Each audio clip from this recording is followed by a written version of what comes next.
Tu utilises des agents IA dans ton boulot? Ou tu y penses sérieusement? Alors écoute bien, parce que cette semaine, les experts posent une question qui va tout changer: est-ce qu'on a besoin d'inventer un nouvel système d'exploitation juste pour les agents IA? Ça peut sembler technique, mais les implications pour toi, entrepreneur, indépendant ou cadre, elles sont très concrètes. On décrypte ça en 5 minutes. Voilà pourquoi c'est le bon moment d'en parler.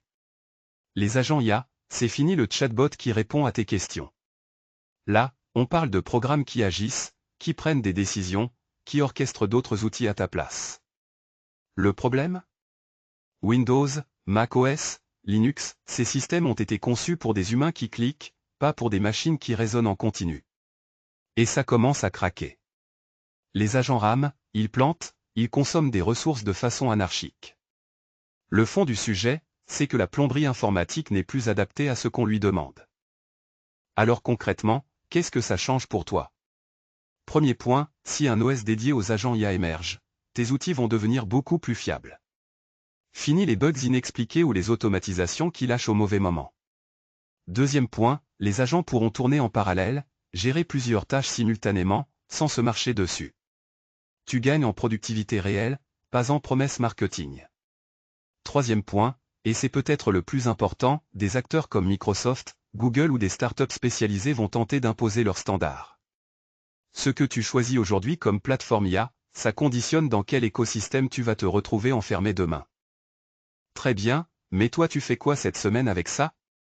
D'abord, fais le point sur les outils IA que tu utilises déjà, qu'ils soient pour automatiser, rédiger ou analyser.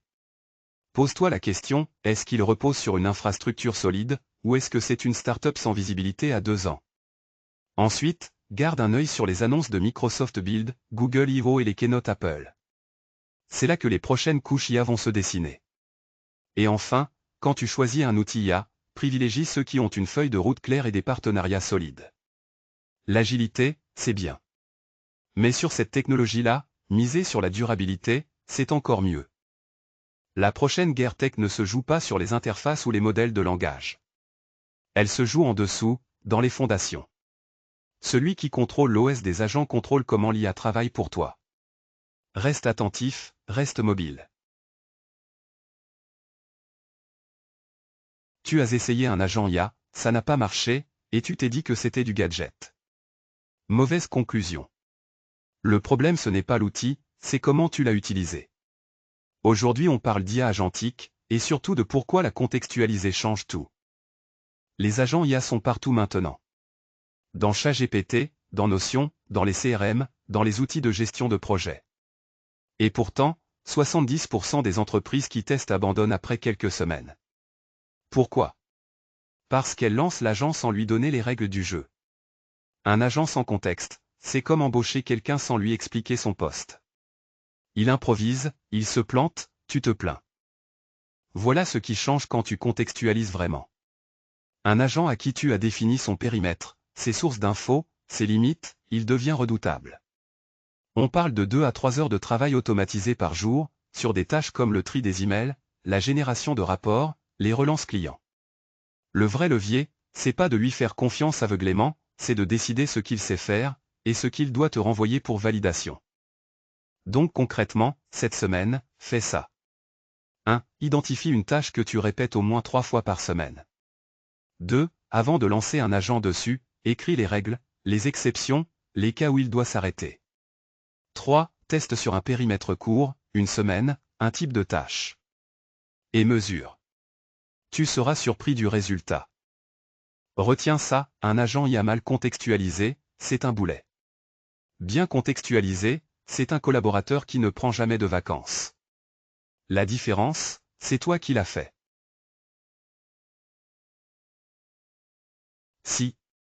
Si tu ne connais pas, c'est le géant tech derrière Shopee, Garena et Simoni. Des millions d'utilisateurs, des milliers de développeurs.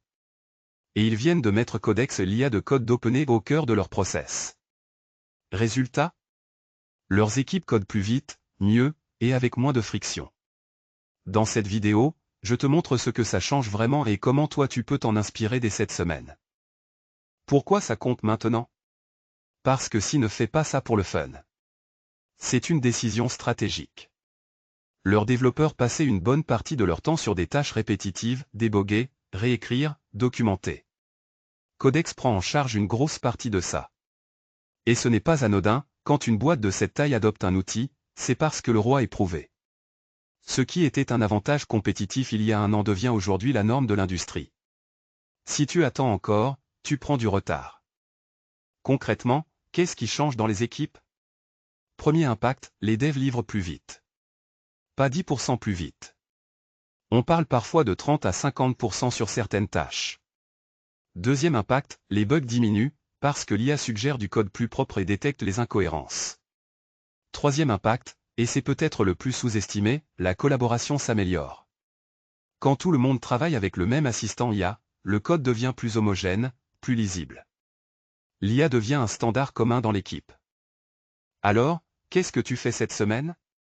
D'abord, si tu as des développeurs ou si tu développes toi-même, teste Codex ou GitHub Copilot sur une vraie tâche, pas un tutoriel, une vraie mission de ton backlog. Ensuite, fais la liste des tâches répétitives dans ton équipe, les copier-coller, les rapports, les petits scripts. Ce sont les premiers candidats à l'automatisation. Enfin, mesure. Chronomètre avant et après. Sans mesure, pas de conviction ni pour toi, ni pour convaincre ton équipe ou tes clients. Le message à retenir, l'IA ne remplace pas tes développeurs. Elle leur donne des super-pouvoirs. Et les boîtes qui l'intègrent maintenant prendront une longueur d'avance difficile à rattraper. Si cette veille t'a été utile, abonne-toi. Chaque semaine je décrypte une actu IA avec ce qui compte vraiment pour toi sur le terrain. Et si tu pouvais déléguer à l'IA non pas une réponse, mais une action complète? Pas juste un conseil, une tâche réellement exécutée à ta place. C'est exactement ce que propose OpenAI Operator. En 5 minutes, tu vas comprendre ce que c'est, pourquoi ça change tout pour toi, et ce que tu peux tester dès cette semaine.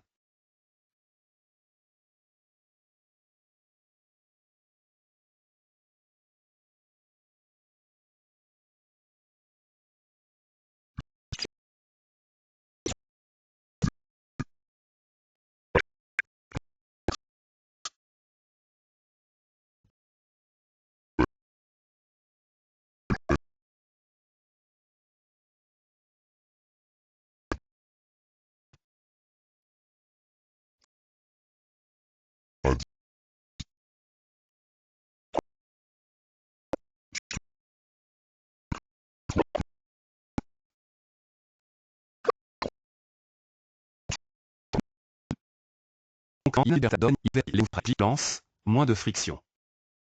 Alors concrètement, qu'est-ce que tu fais cette semaine?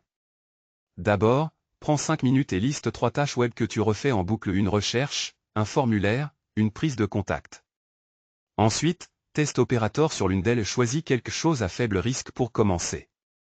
Et enfin, chronomètre. Si tu gagnes 30 minutes sur une seule tâche, multiplie ça par 5 jours. C'est 2h30 récupérées chaque semaine. Retiens juste ça, Operator ne t'assiste plus, il agit à ta place. Et ceux qui comprennent ça maintenant auront une longueur d'avance sur tous les autres dans 6 mois. Abonne-toi pour ne rater aucune veille à chaque semaine sur yaxformer.cloud. Et si ton prochain développeur ne dormait jamais, ne facturait pas à l'heure et livrait du code propre en quelques minutes? C'est exactement ce que Codex commence à rendre possible. Pas de la science-fiction, c'est disponible maintenant. On regarde ensemble ce que ça change pour toi. Pourquoi en parler cette semaine? Parce que Codex vient de franchir un cap, il ne se contente plus de suggérer du code, il prend des tâches en autonomie, les exécute, les teste, et te rend un résultat. Des équipes rapportent des gains de 40% sur leur vélocité. Et le plus surprenant? Ça marche aussi pour des profils non techniques qui donnent des instructions en langage courant. Concrètement, voilà ce qui se passe sur le terrain. Un développeur moyen avec Codex produit ce que 3 faisaient avant. Des entrepreneurs sans bagage tech commandent des fonctionnalités directement à l'outil. Et le coût pour lancer un MVP, un premier produit, peut être divisé par 2, parfois plus. Ce n'est pas un gain marginal. C'est un changement de règle du jeu. Alors qu'est-ce que tu fais dès cette semaine?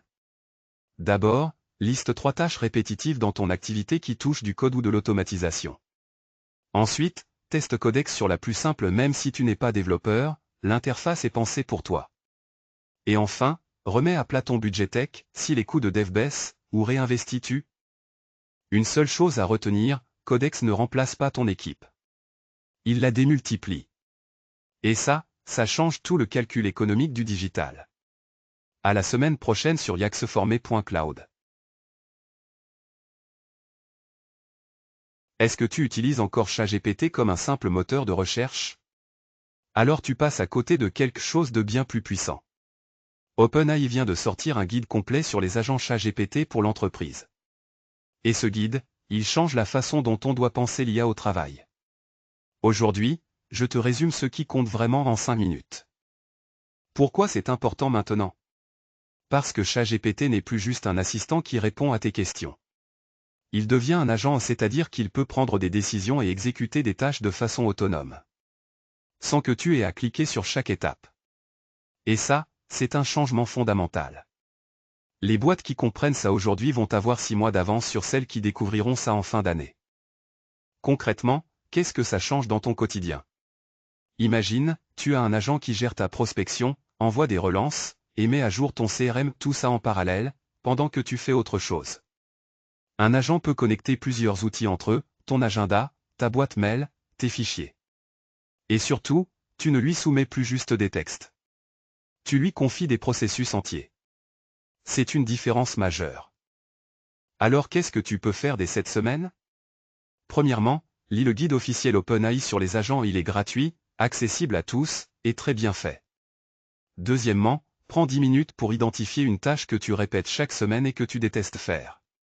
Troisièmement, teste un agent sur cette tâche précise dans ChatGPT. Pas besoin de formation, pas besoin de coder. Juste tester. La phrase à retenir cette semaine, les agents ne t'assistent plus, ils travaillent à ta place. Si tu veux rester dans la boucle chaque semaine sur ce qui change vraiment en IA pour les pros, abonne-toi à la chaîne et retrouve toute la veille sur yaxformer.cloud. T'as déjà passé 2 heures sur un brief qui aurait pu prendre 20 minutes? Cloud Design, c'est exactement ce problème-là que ça règle. Pas besoin d'être designer, pas besoin d'être dev. Juste un professionnel qui veut aller plus vite, mieux. On va voir ensemble ce que c'est, pourquoi ça change la donne maintenant, et surtout ce que tu peux faire dès cette semaine.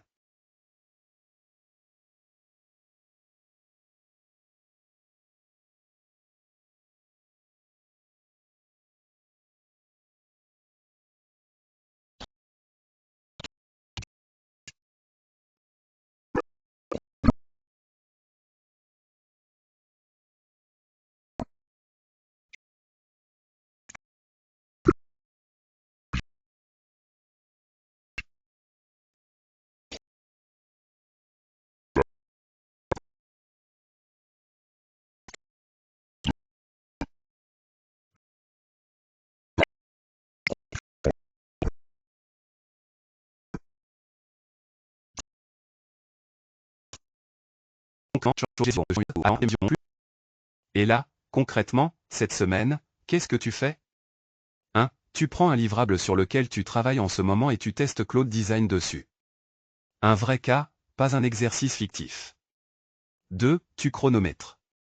Avant, combien de temps? Après, combien de temps? 3. Tu partages le résultat à une seule personne dans ton entourage professionnel. C'est comme ça que les bons outils se propagent vite dans une organisation. Le message à garder en tête, 20 minutes à apprendre cet outil aujourd'hui, c'est des heures récupérées chaque semaine à partir de demain. C'est l'investissement le plus rentable que tu peux faire en ce moment. Si cette vidéo t'a apporté quelque chose, abonne-toi. Chaque semaine, je décrypte les outils IA qui comptent vraiment pour les pros comme toi, sur yaxformer.cloud. Tu passes combien d'heures par semaine sur des tâches que tu pourrais déléguer à une machine? Pas un assistant humain, à une IA qui décide, agit, et recommence toute seule. C'est ce qu'on appelle les workflows agentiques. Et aujourd'hui, je t'explique ce que c'est vraiment, sans jargon. Pourquoi c'est urgent d'y faire attention maintenant? Parce que les études montrent qu'un professionnel passe en moyenne 30% de son temps sur des tâches répétitives à faible valeur. Envoyer un email de relance, mettre à jour un tableau, déplacer des fichiers.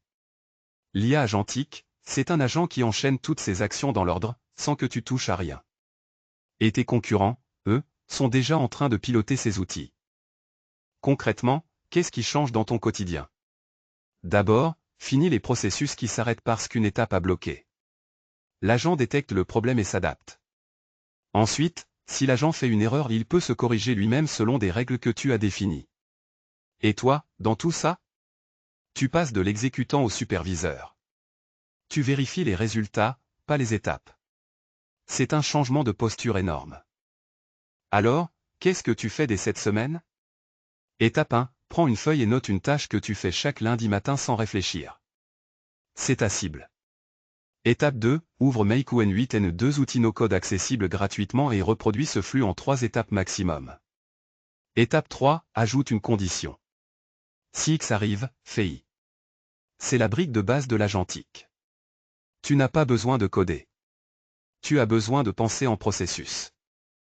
La phrase à garder en tête cette semaine, l'IA agentique ne t'assiste plus, elle agit à ta place. Et toi, tu reprends du temps pour ce qui compte vraiment. Si cette vidéo t'a éclairé, abonne-toi chaque semaine, je décrypte l'actu IA pour les pros sur yaxformer.cloud.